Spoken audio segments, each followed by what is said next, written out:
Hello, welcome to the Vehicle Space Optimization software. In this example, we will explain how the overhang on pallets that go into truck bays works. When we're working with the VSO software, we can work with different types of trucks, but some of the ones that we use are beverage trucks that are side-loaded. Those bays or compartments can be opened by the truck sides, and each one contains a pallet.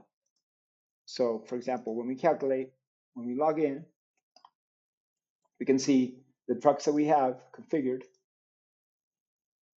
are mostly multi-bay trucks. Okay.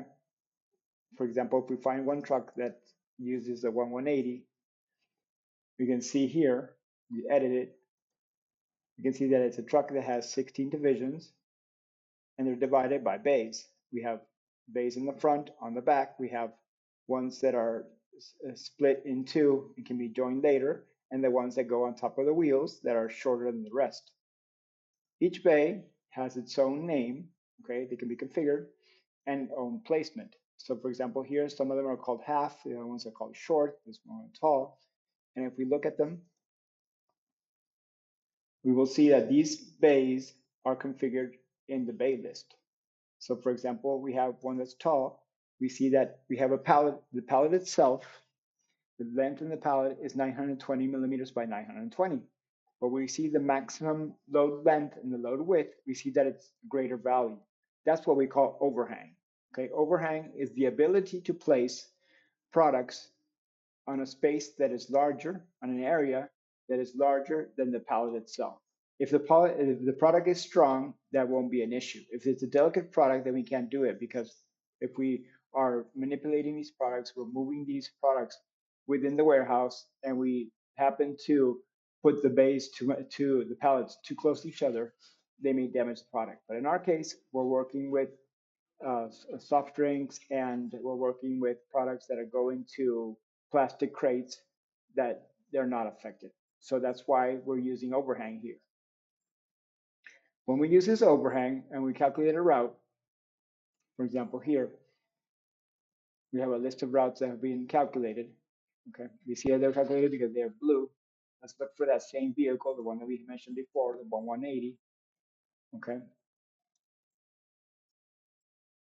this here we will see that we have in the truck fill, we have products in each one of the bays. So for example, in the bay 12, we have some products here, and each one has their own dimensions.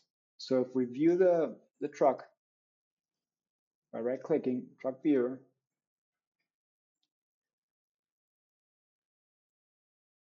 we can see the drawings, okay, of each side of the truck, and we can also, all right, we see the contents of each bay.